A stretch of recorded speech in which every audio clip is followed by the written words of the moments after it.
Sound off for Chesterfield. Chesterfield, first cigarette in America to give you premium quality in both regular and king size, brings you Dragnet.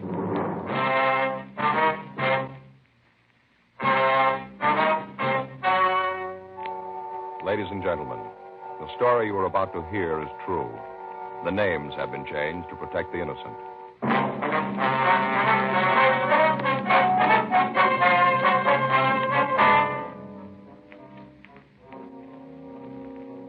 You're a detective sergeant. You're assigned to homicide detail. You get a call that a man has been murdered. His killer is unknown. Your job? Get him. Here's what the tobacco trade press has had to say about Chesterfield's. U.S. Tobacco Journal, Boston, Massachusetts. Chesterfield cigarettes in the new king size is still maintaining large turnovers in this area. Dealers report that sales continue to climb on this size, and it seems that volume on the regular size has climbed to new heights with its big brother. And Tobacco Leaf reports from Chicago more calls for Chesterfield king-size cigarettes than for most brands being marketed. Dealers all over the country tell us no product they ever handled has grown so fast in so short a time as king-size Chesterfields. King-size cigarettes give you quantity, but only Chesterfield king-size gives you quantity plus quality. Premium quality. Chesterfield king size contains tobaccos of better quality and higher price than any other king size cigarette. In fact, the only difference between Chesterfield king size and Chesterfield regular is that the king size is larger, contains more of these same tobaccos, enough to give you more than a 1/5 longer smoke. So remember, Chesterfield is the only cigarette to give smokers premium quality in both regular and king size. Ask your dealer for Chesterfield, either way you like them. Premium quality Chesterfields, and much milder.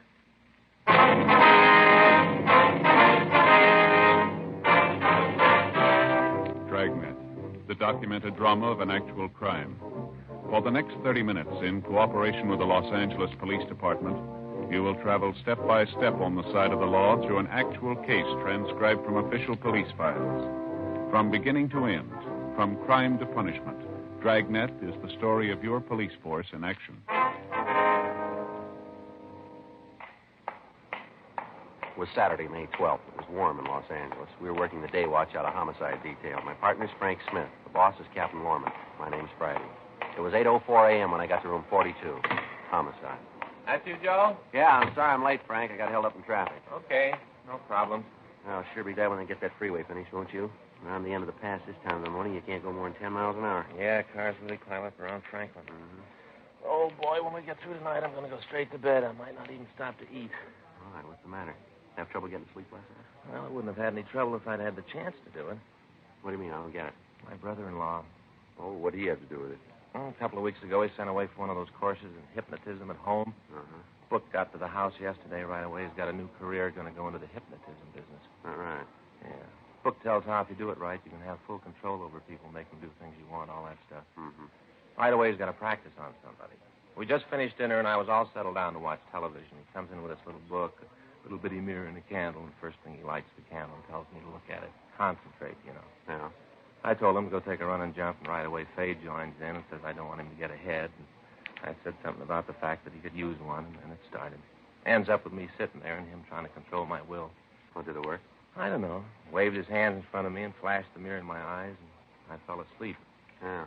And right away wakes me up, wants to know how it felt, what it was like when he put me under. I told him he didn't, and I just went to sleep, so he kept trying to use with this book called Post-Hypnotic Suggestion. You know, while I'm asleep, he says something I'm supposed to do when I wake up. Oh, yeah. And he woke me up and waited for me to do it. And what do you want you to do? I never found out. He just sat there and looked at me. Every time I'd doze off, he'd wake me up so I could do whatever it was he suggested. And around 1:30 this morning, he gave up. He said the book wasn't any good and he was going to get his money back. All the time, Faye's sitting there just watching, miserable. If I'd known what it was he wanted me to do, I'd have done it to get him off my back. Never did find out what it was. No. This morning, wouldn't even say hello. Figured I wasn't cooperating, I guess. I get it. Homicide, Friday. Yes, ma'am. Yes, ma'am, it is. Mm-hmm. Yes, well, what was that address again? Yes, ma'am. We'll be right out. Something for us? Yeah, a woman out on Burn Street, 6425, says her son's been murdered. Frank and I drove out to the house. It was a typical residential neighborhood. When we got there, a crowd had gathered around the front of the house. A radio car had arrived, and the officers had gotten the people back from the lawn and the entrance of the house. We went in and met the woman who had placed the call, a Mrs. Edith Curtis. She was a woman in her late 40s with graying hair. As we talked to her, she kept wringing a handkerchief in her hand. Jeff was cleaning the gun. Middle of the week, he looked at it and said that it needed cleaning. He's always home on Saturday, so this morning he said he might as well get at it. After breakfast, he got out all the things he uses, put them on the table in there, and started to clean the gun. I was in the bedroom tidying up the place. I heard these loud voices and then a shot. I went to the living room, and I saw this man standing there. As soon as he saw me, he turned around and ran for the door. I yelled at him, but he didn't stop. What'd you do then, ma'am? I went over to Jeff. He was just lying there, still and quiet. I could see where he'd been shot. I knew he was dead, and then I called you. Before you got here, the other men, the ones in the car, got here. But it was too late. My boy was dead. Terrible. Just terrible. Yes, ma'am. I'll go see if my partner's finished with the call, Mrs. Curtis. Would you like us to call your family doctor? No. Very kind of you, but I'll be all right. This house has been full of tragedy. Last couple of years, nothing but sadness. I'm used to it. I guess the good Lord makes you used to it. If he didn't, I don't think a mother could go on. Ma'am? My youngest daughter, Alice. 2 years ago, this next month, the 24th. She killed herself, Sergeant. It almost killed me, too, losing her. Yes, ma'am. That's why I say I'm used to it. I got to the point after Alice was dead where I couldn't see any reason for going on. Then I figured that the good Lord must have wanted it this way. And I wasn't the one to say it was wrong. Alice was going to have enough trouble as it was. I don't think I understand. Suicide, Sergeant. The one unforgivable sin. Yes, ma'am. Okay, Joe. I called them. Checked with the fellows in the car. They're looking around the neighborhood. Miss Curtis, Yes, I wonder if you could give us a description of the man you saw. We'd like to get out a call on him. of course. I saw him pretty good, just standing there looking at me. Well, how old a man would you say he was? Maybe 35 or 40. Not any older than that, I'm sure. Mm-hmm. How tall would you say he was? Taller than you. About how much taller? Oh, maybe a couple of inches. Well, I make him about 6'1" or 2". Is that right? Yes, I think that's pretty close. About his weight. How heavy do you think he was? I'm not very good at that. I guess about 180, around there. Uh-huh. What about his clothes? What was he wearing? Could you remember? He had on one of those blue denim outfits, you know, the trousers and the jacket, light blue. Mm-hmm. Then the coat had that dark blue trim, knitted around the bottom and collar. Had on a white shirt, no tie. And a pair of those shoes with the real thick soles, that rubber. Mm-hmm. Anything unusual about him? I don't think I know what you mean. Or did he have any marks or scars? Anything that might make it easier for us to identify him? No, not that I could see. But you won't have any trouble identifying him. I'll tell you if you have the right one or not. Did he have a car? Would you know that? I don't think so. I didn't see one. All right, thank you, ma'am. Mm-hmm. I'll call us in right away, Joe. Get out the local and APB. Yeah. Miss Curtis, Yes, could you tell us exactly what time the shooting took place? not exactly, but I'd say about 7:45. Uh-huh. Did this man say anything to you? No, not a word. You never saw him before, maybe around the neighborhood, the stores, in the street someplace? No, I never saw him. I know that. But if I see him again, I'll know him. All right, ma'am. I'll be right back, Joe. Okay. I hope you won't take offense, ma'am. What's that, Sergeant? Well, you don't seem too greatly concerned about your son's death here. I thought I'd explain that to you. I told you that I have to figure that it's the Lord's will. Mm-hmm. I might as well tell you, Sergeant. You'll probably find out anyway. What's that, ma'am? Well, Jeff and I had a few arguments. Nothing serious, but we did have words. I beg your pardon, ma'am? Well, I told you that my daughter took her own life. Oh, yeah. She lived with us here in this house. I thought it was a happy home. I found out it wasn't. I found out too well. Mm-hmm. You see, Alice, that's my daughter. Yes, ma'am. Well, she was going to marry. She'd met a young man who worked in an aircraft factory. She seemed to think he was very nice. I couldn't see much in him. I told her so. We had quite a few rows about it, once when he was here. Mm-hmm. On that night, the row, Alice's young man left, made quite a fuss about my trying to run the children's lives. Told Alice that he'd marry her right away that night. But when they were married, he didn't want to have anything to do with Jeff or me. Well, did Jeff take any part in this quarrel? No, my yes. Finally, the young man stormed out of the house. Alice was in tears, just seemed to go to pieces. That night, she took an overdose of sleeping pills. I'll never forget when I called her for breakfast. Terrible. That's not doing any good. I'm sorry, Sergeant. That's quite all right, ma'am. Now, you said you and your son had several arguments. Was it about this engagement thing here? Yes, after Alice's funeral. Jeff seemed to sulk around the house. Then at night he'd go out and drink quite a bit. He seemed to think that I'd caused Alice to do away with herself. I tried to tell him that I didn't, that I was just as sorry as he was. I told him how badly I felt, but it didn't seem to do any good. Well, have you heard from Alice's fiancé since that night? He was at the funeral. Oh, what's his name, Mrs. Curtis? Dudley. Bruce Dudley. Do you know where we can get in touch with him? I think Jeff had his address. I can look for it. Thank you. But you don't think that Bruce had anything to do with this? I know it wasn't him. I know Bruce. I know what he looks like. It wasn't him in the living room. Well, we just want to talk to him, ma'am. Of course, he might have hired someone else. No, I'm sure Bruce had nothing to do with it. Even with what he did say. Ma'am? That night, when they had the fight, Jeff told him that if he didn't get out, he'd throw him out. Mm-hmm. When he left, Bruce said that someday our meddling in other people's lives was going to backfire, that it might take some time, but that we'd be repaid. And that look in his eyes when he went through the door, Sergeant, Yeah. maybe he did do it. He looked mad enough to kill us both. 9:12 a.m. The coroner arrived and removed the body. The men from the crime lab crew went over the place. A complete set of pictures was taken before the body was removed. Leighton Prince went over the rifle on the table and the cleaning apparatus. Frank and I noticed that the tablecloth on the living room table had been on the floor when we got to the house. Mrs. Curtis had told us that her son had grabbed it as he fell to the floor. We talked with the neighbors. One of them, a Mrs. Alvin Kemper, said that she had been watering the lawn between 7:30 and 8 a.m., but that she had seen no one enter or leave the Curtis house. She told us that she had heard frequent and loud arguments between Mrs. Curtis and her son. Frank and I drove out to the address of Bruce Dudley. It was a modern one-room apartment on Riverside Drive in the San Fernando Valley. We rang the buzzer a second time and waited. Looks like he's not in. Oh, what time you got? 12:17. He's probably gone out. Come on, we can check the manager. Yeah? Well, Mr. Dudley? Yeah, what do you want? We're police officers. We'd like to talk to you. Okay, come on in. Just got up, out late last night. I don't feel at all well. Now move those clothes and sit down. I'm going to put a pot of coffee on. Oh, it feels like a troop of midgets ran barefoot over my tongue. Yes, sir. Go right ahead. What do you want to see me about? You know a Jeff Curtis?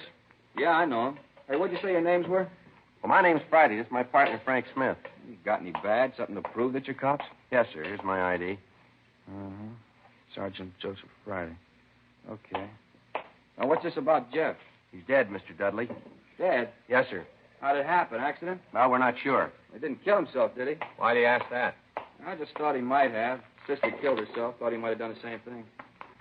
Do you know of any reason that he'd do something like that? Oh, no, not that I could name. I understand you and Mr. Curtis didn't get along too well. We got along all right. Oh, when Alice and I split up, there were some words, nothing serious. Well, the way we get it, you were pretty sore at him. Yeah? Yeah, I understand that you and he had quite an argument. He was ready to throw you out of the house. You've been talking to his mother. She's been throwing lies around again. Well, is it true? Did you and Curtis have an argument? Yeah, I got nothing to hide. You been out of the house this morning? No, why? You have any way of proving you were here all morning? Just got up. You know that. You guys got me out of bed. What are you trying to prove? Just want to know if you can account for your time, that's all. You think I had something to do with Jeff's death, is that it? We didn't say that. No, but you meant it. Oh, excuse me. I got to get the coffee. You want some coffee? No, thanks. How about you? No. You don't mind if I have a cup, huh? No, sir, go right ahead. Thanks.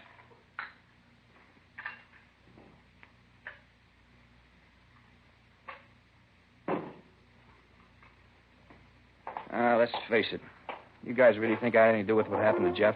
We're not paid to say what we think. We try to get the facts. Yeah. But if I was you, I'd concentrate on Mrs. Curtis. I wouldn't put it past the old bat to kill her own son. Check around the bars in the neighborhood. Talk to his friends. They'll tell you. His mother was scared to death that he'd marry one of these days, walk out on her. He used to be on his back all the time about the girls he went out with. I knew some of them. Alice and me used to double date with him once in a while. They ever have any arguments about this while you were around? A couple of times, yeah. If you don't believe me, why don't you check with Harry? He'll tell you the same story. Lord knows he went through enough of it. Harry? Yeah, Jeff's brother. He got married, let's see, about 5 years ago. Moved out of the house, lock, stock, and baggage. He went through a thrash with his mother about it. He'll tell you about it. Used to come over to see Jeff once in a while after he got married, but the old lady caused so much trouble that they started to meet at a bar. Got to the point where Harry wouldn't go in the house. Check with him. He'll tell you. You know where we can get in touch with him? No, I haven't got the address. Look it up in the book. Harry Curtis. I think it's out on Selma, someplace in Hollywood. All right, sir. Where do you work? Meyer Aircraft. I'm a toolmaker. You work the day shift? Yeah, I'm off today. Hey, what's this for? Just wanted to know where we could reach you. You still think I had something to do with it, huh? No, we didn't say you did. Your name came up and we had to check it out. Yeah. Well, there were a lot of times when Jeff and I didn't get along. I won't try to tell you that there weren't. I'd never do anything to hurt him. He had enough on his hands with that mother. Yeah? Sure, one night when we came home from a date, Alice, me, Jeff, and his date, we're sitting around the kitchen having something to eat. Mother came in madder than a wet hen. Raised Cain, told Jeff to get the woman out of the house. Jeff told her he wouldn't have her talk to the girl like that. He thought quite a bit of her. Mm-hmm. Yeah, the old biddy walked right over and slapped the girl across the face, told her to leave Jeff alone. Said she'd rather see him dead than tied up with a girl like that. 2:40 p.m. We drove back to the office. There'd been no replies on the local or the APB. We checked the names of Jeffrey Curtis and Bruce Dudley through R&I. There was no record on Curtis, but Dudley had been arrested twice for LAMC 4127C, being drunk in a public place. He'd served sentences in the city jail on both charges. We checked with the coroner's office, and they told us that Curtis had been killed by a .38 caliber bullet. It had been fired at close range into the back of his skull. The bullet was booked for evidence, and we made out a dead body report. We put in a call to the brother's house, but we were told that he was out of the city, and he wouldn't return until sometime that night. We left word for him to call our office as soon as he returned. We checked on the suicide story given us by Mrs. Curtis and found that an Alice Curtis had taken her own life by an overdose of sleeping pills 2 years before. 5:20 p.m. Frank and I drove out to talk to Mrs. Curtis again. You want to look at Jeff's room, don't you? Yes, Miss Curtis. This way. When we were here this morning, you didn't say anything about your other son. Harry? Mm-hmm. Well, you see, Officer, Harry doesn't care much for me. I know it's hard to believe that a boy would desert his own mother, but that's what Harry did. He got married, and right away his wife started to cause trouble between it. The rifle your son was cleaning this morning. Oh, yes, those men from the crime lab, I think they said they took it. Yes, ma'am. Did your son do much hunting? Well, he used to do quite a bit before Harry got married. They used to be great pals. Mm-hmm. Mother couldn't ask for a better pair of sons.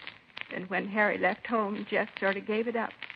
He cleaned the gun when he had to, but he didn't go after game anymore. Then, too, he was afraid to leave me alone at night. Ma'am? Well, we've had a lot of trouble with prowlers in the neighborhood. Had to call the police a couple of times.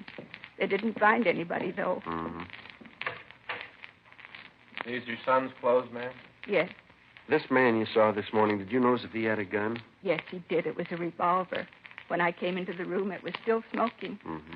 Did your son keep any other firearms in the house? Oh, no, just the rifle. I wouldn't have any other guns in the place. I don't like them. You had any call to go up in the attic lately, Mrs. Curtis? What? The attic, ma'am. Have either you or your son had any reason to go up there? No, I don't think we've been up there since we moved. Could I get you officers a cup of coffee or anything? I've got some nice fresh cake. Like a slice of that? No, ma'am. Thanks, just the same. Oh? Yeah. Look at here. Yeah. Look at here on the shoulders of these suits in the back. You see this dirt? Looks like it came down from that door to the attic.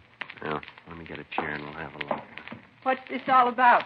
I told you we haven't used that attic. Don't you believe me? We'd just like to take a look if you don't mind, ma'am. Well, maybe I do mind. It's just going to take a minute, ma'am.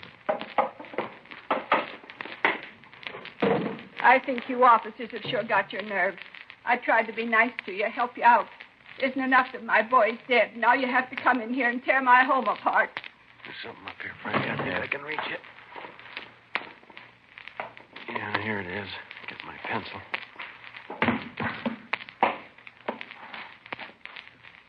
You ever seen this, Mrs. Curtis? No. I haven't got any idea how that gun got there. Doesn't belong to us. What do you think, Joe? I don't know. .38 caliber.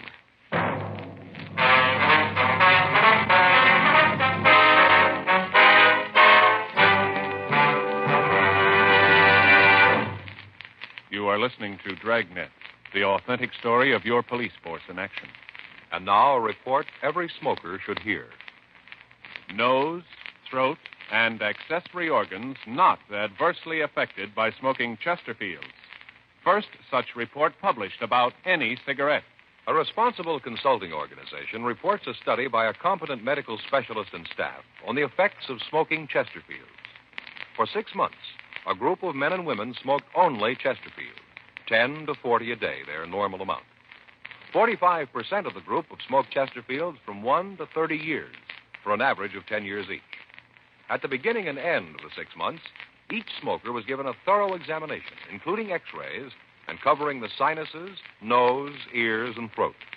After these examinations, the medical specialist stated, It is my opinion that the ears, nose, throat, and accessory organs of all participating subjects examined by me were not adversely affected in the 6-month period by smoking the cigarettes provided. remember this report and buy Chesterfields, regular or king size. Premium quality Chesterfields, and much milder.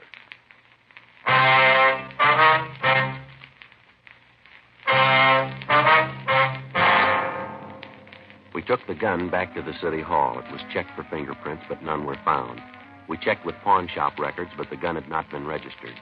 By checking with the manufacturer, we got the retailer's name. It had been sold to the victim, Jeff Curtis. The gun was turned over to Russ Camp for the routine check through ballistics. Just a minute until I take it out. Right. Okay. There's the end of the comparison knife. There we are. What's the matter now? Striations here. Got a make, Russ?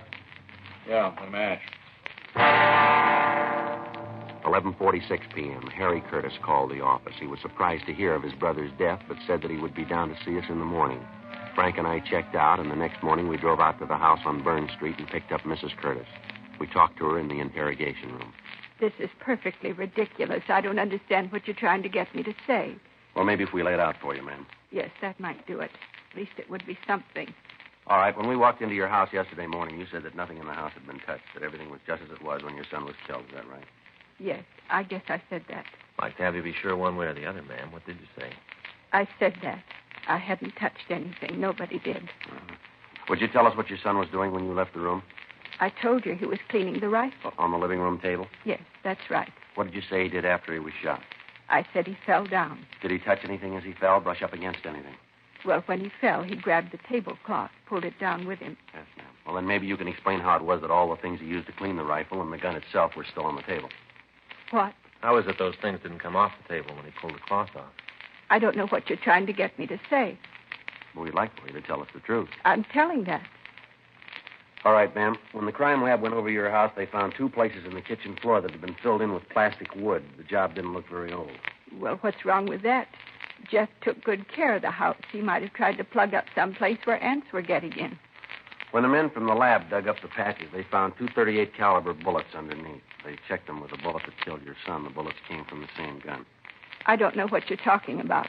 What does all this show? You talked about the prowlers. Said you had trouble with them in the neighborhood. That's right. What action did you take to stop this? I called the police. Had them come out and try to find the person who was causing the trouble. When did you call the police last? 3 weeks ago. We've checked the reports, ma'am. There's no record of anyone having called the police to check prowlers in that neighborhood for the past 6 months. Are you trying to make me out a liar? Is that what you're trying to do? We're trying to get the truth. Frank? Yeah, Joe. You want to check the odds and see if Mr. Curtis is here yet? Yeah, sure. You brought my son here? Yes, ma'am. We've got to get the truth to this. Well, why did you have to get him involved in it? Well, as I said, ma'am, we're trying to find the facts. You don't believe what I've told you? Well, no, ma'am. You've made it a little difficult. How can you say that? Well, first you tell us that nothing was touched, yet the physical setup doesn't make that possible. You deny knowing anything about the gun when we find it, but we find 2 bullets that have been fired from the same gun embedded in the floor of the kitchen. You told us about prowlers in the neighborhood, but there's no police record of it. Your next-door neighbor says she was out in front of her house all morning, but she didn't see anyone enter or leave your house. We find the murder gun up in the attic. You told us you saw the killer leave the house with the gun. Your son died instantly. Now, can you tell us who put the gun there? No, ma'am. There's too much here that doesn't gel. They got you into this, didn't they, Harry? Yes, Mother? They're trying to tell you that I killed Jeff. They want me to tell them that I killed my own boy. Tell them. Tell him I wouldn't do a thing like that. Not my own boy. Afraid I can't, Mama. What do you mean you can't? The officers just told me about it. Well, who are you going to believe? The policeman or me? Your mother? You don't give me much choice. What? I love you, Mother. You got to believe that. I know that whatever you did, you thought was right. I know you didn't mean to hurt Jeff. I know that. And you think I killed him, too? Don't you? Harry, give me an answer. You think I killed Jeff, don't you? Yes, Mother. Well, I did. I didn't think I meant to do it. I think I just wanted to frighten him. He was running around so much. Those tramps who was seeing terrible women. I had to keep him home. I had to keep him with me.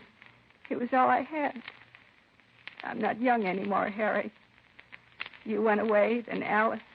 Jeff was all I had. I didn't want him to leave, and he was going to. We had an argument. He was cleaning the gun. I got the revolver. That way I knew that I'd always have him with me, that he wouldn't leave. I pulled the trigger. Then I knew what I'd done. That Jeff was gone, too. I didn't know what I was doing. I didn't know. You've got to believe that, officer. Yes, ma'am. Do you believe me? That I just wanted my boy? I wanted to keep him. That's all any mother wants. I tried to keep my boy. Or maybe that's what was wrong. What do you mean? You tried too hard.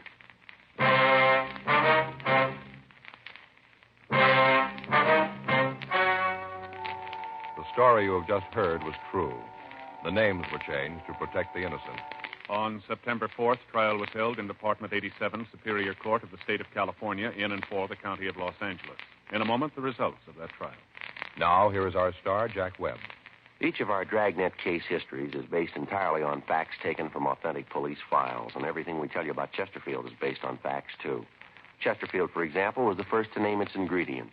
Chesterfield tells you what it's made of, because you should know what gives you the best possible smoke.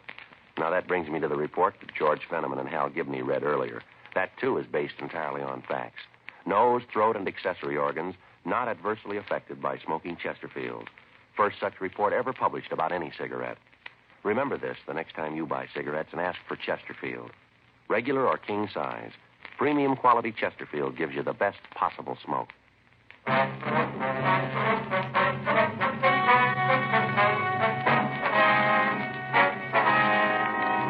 Edith A. Curtis was tried and convicted of murder in the first degree and was sentenced to the state penitentiary for women, Tehachapi, California. While serving her sentence there, she died from natural causes. Murder in the first degree is punishable by death or confinement in the state penitentiary for life.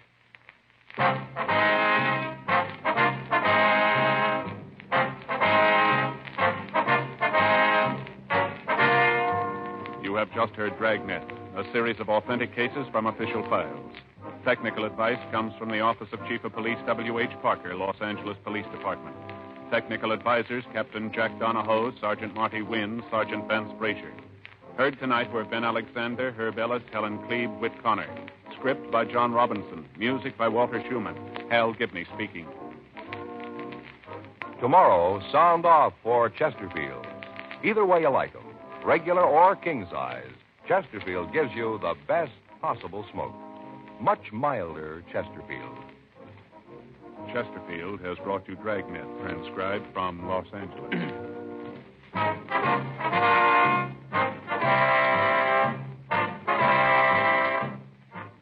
This is NBC, the national broadcasting company.